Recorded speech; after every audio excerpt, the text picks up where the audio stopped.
والسماء ذات البروج واليوم الموعود وشاهد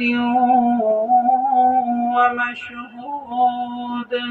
قسم ہے برجوں والے آسمان کی اور اس دن کی جس کا وعدہ کیا گیا ہے، اور حاضر ہونے والے کی اور اس کی جس کے پاس لوگ حاضر ہوں۔ قتل اصحاب الاخدود النار ذات الوقود إذ هم عليها قعود وهم على ما يفعلون بالمؤمنين شهود۔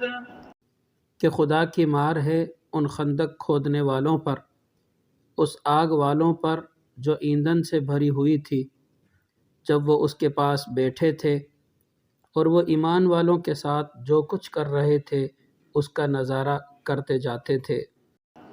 وما نقموا منهم إلا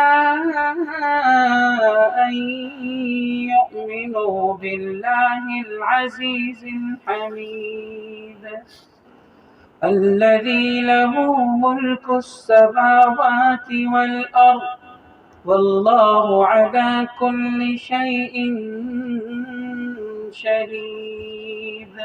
اور وہ ایمان والوں کو کسی اور بات کی نہیں، صرف اس بات کی سزا دے رہے تھے کہ وہ اس اللہ پر ایمان لے آئے تھے جو بڑے اقتدار والا، بہت قابل تعریف ہے، جس کے قبضے میں سارے آسمانوں اور زمین کی سلطنت ہے، اور اللہ ہر چیز کو دیکھ رہا ہے۔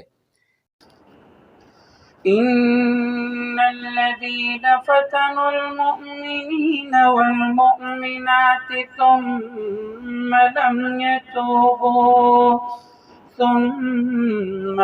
يتوبوا فلهم عذاب جهنم ولهم عذاب الحريق۔ یقین رکھو کہ جن لوگوں نے مؤمن مردوں اور مؤمن عورتوں کو ظلم کا نشانہ بنایا ہے پھر توبہ نہیں کی ہے، ان کے لیے جہنم کا عذاب ہے، اور ان کو آگ میں جلنے کی سزا دی جائے گی۔ إن الذين آمنوا وعملوا الصالحات لهم جنات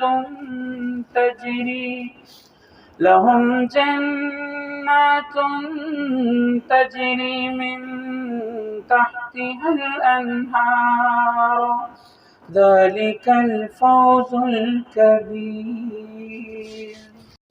جو لوگ ایمان لائے ہیں اور انہوں نے نیک عمل کیے ہیں، ان کے لیے بے شک ایسے باغات ہیں جن کے نیچے نہریں بہتی ہیں، یہ ہے بڑی کامیابی۔ إن بطش ربك لشديد إنه هو يبدئ ويعيد وهو الغفور الودود ذو العرش المجيد۔ حقیقت یہ ہے کہ تمہارے پروردگار کی پکڑ بہت سخت ہے، وہی پہلی مرتبہ پیدا کرتا ہے اور وہی دوبارہ پیدا کرے گا، اور وہ بہت بخشنے والا، بہت محبت کرنے والا ہے، عرش کا مالک ہے، بزرگی والا ہے۔ فعال لما يريد هل أتاك حديث الجنود فرعون وثمود بل الذين كفروا في تكذيب والله من ورائهم محيط۔ جو کچھ ارادہ کرتا ہے کر گزرتا ہے، کیا تمہارے پاس ان لشکروں کی خبر پہنچی ہے، فرعون اور سمود کے لشکروں کی؟ اس کے باوجود کافر لوگ حق کو جھٹلانے میں لگے ہوئے ہیں، جبکہ اللہ نے ان کو گھیرے میں لیا ہوا ہے۔ بل هو قرآن مجید في لوح محفوظ۔ بلکہ یہ بڑی عظمت والا قرآن ہے جو لوح محفوظ میں درج ہے۔